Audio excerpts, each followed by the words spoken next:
नमस्कार, संघमित्रा स्वादिष्ट रेसिपीजमध्ये स्वागत आहे तुमचं। आज आपल्याला झटपट असे कच्च्या केळ्यांचे वेफर्स बनवायचे आहेत। अगदी साधी व सोपी रेसिपी आहे ही, अगदी सहज कोणालाही जमू शकतं। आणि नवीन आलेला असाल तर माझ्या चॅनलला सबस्क्राईब करून घ्या, बेल बटन ऑन करून द्या, व्हिडिओला लाईक करून द्या, छानशी कमेंट करायला विसरू नका। आणि हा व्हिडिओ जर तुम्हाला इतरांना शेअर करावासा वाटला तर शेअरही नक्की करा। चला मग आपण आता झटपट असे केळ्यांचे वेफर्स बनवूया। आज आपण केळीचे वेफर्स बनवणार आहोत, म्हणजे केळीचे चिप्स बनवणार आहोत। त्यासाठी हे 1 डझन म्हणजे 12 केळी घेतलेली आहेत। केळीचे वेफर्स बनवण्यासाठी पूर्ण कच्ची केळी घ्यायची, न उकडता न वाळवता अगदी झटपट कोणत्याही ऋतूत बनवता येणारे बटाटा वेफर्सची रेसिपी मी टाकलेली आहे। त्याची लिंक मी डिस्क्रिप्शनमध्ये देऊन ठेवलेली आहे। त्या लिंकला क्लिक करून तुम्ही झटपट बटाटा वेफर्सची रेसिपी बघू शकता। आता ह्या कच्च्या केळ्यांना आपण स्वच्छ धुवून घेणार आहोत आणि कोरडे करून घेणार आहोत। केळी कोरडी झाल्यानंतर ह्या कच्च्या केळीचं वरचं साल कसं झटपट काढायचं हे मी तुम्हाला सांगते। त्यासाठी आपल्याला हे केळीचे दोघं टोकं कापून घ्यायचे आहेत आणि हलक्या हाताने फक्त केळीच्या हिरव्या साललाच आपल्याला चरा पाडून घ्यायच्या आहेत। अशा प्रकारे हलक्या हाताने उभ्या चरा तुम्ही पाडून घ्या। अशा 5-6 चऱ्या आपल्याला पाडायच्या आहेत आणि अशाच प्रकारे आपल्याला हे बघा केळीचे साल काढून घ्यायचं आहे। अगदी झटपट केळीचं साल निघून जातं। केळीचे साल काढण्यासाठी जास्त मेहनत घेण्याची गरज नाही पडत।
अशा प्रकारे झटपट आपल्याला सर्व केळींची साली काढून घ्यायची आहेत। ही केळी काळी पडत नाही, त्यामुळे यांना पाण्यामध्ये ठेवण्याची वगैरे गरज नाही पडत।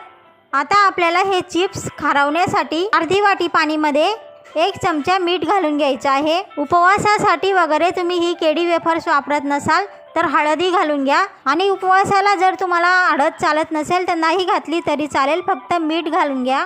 आता आपल्याला हे पूर्ण मीठ पाण्यामध्ये विरघळून घ्यायचं आहे। आणि जर तुम्ही वेफर्समध्ये वेफर्स तळल्यानंतर चाट मसाला घालत असाल तर हे मीठ घालण्याची गरज नाही। आपल्याला आता कढईमध्ये कडकडीत असं तेल तापवून घ्यायचं आहे आणि जर तुम्हाला तापलेल्या तेलामध्ये चिप्स कटरने वेफर्स टाकता येत नसतील तर एखाद्या भांड्यामध्ये केळ्याच्या खाली चिप्स तयार करून घ्या, नंतर तळा। अशा प्रकारे खाली चिप्स तयार करून तुम्ही नंतर त्या तळू शकता।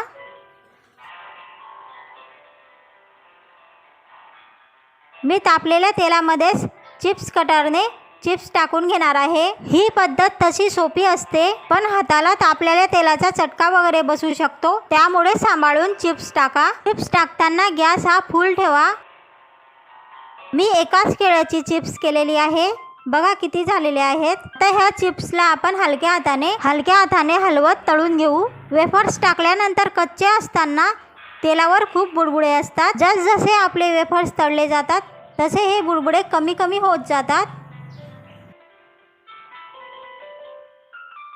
वेफर्सचे बुडबुडे कमी झाल्यानंतर आता आपण 1 चमचा हळद मिठाचं पाणी घालून घेणार आहोत। हळद मिठाचं पाणी घातल्यानंतर तेल थोडंसं तळतळू शकतं, त्यामुळे थोडंसं बाजूला उभं राहा। हळद मिठाचं पाणी घातल्यानंतर आपल्याला हे वेफर्स पूर्णपणे मिक्स करून घ्यायचे आहेत, म्हणजे हळद मिठाचं पाणी व्यवस्थित लागेल। आता आपले वेफर्स पूर्णपणे तळले गेलेले आहेत, आपण यांना काढून घेऊ। हे वेफर्स आपण केळं उभं धरून गोल तयार केलेले होते आणि केळं आडवं धरून जर तुम्हाला वेफर्स तयार करायचे असतील तर तेही करू शकतात, ते थोडे लांबट होतात. अशा प्रकारे केळं आडवं धरून आपल्याला लांब वेफर्स तयार करता येऊ शकता.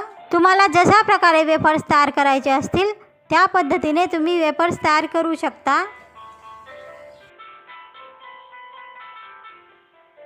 ह्या वेफर्सचेही बुडबुडे कमी झाल्यानंतर आपल्याला आता हळद मिठाचं पाणी घालून घ्यायचं आहे.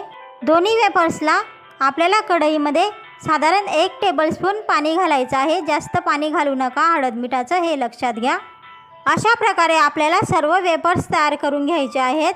तुम्ही लांब करा की गोल करा, कोणत्याही प्रकारचे वेफर्स हे खूप छान होतात. हे बघा 12 केळींचे वेफर्स किती झालेले आहेत.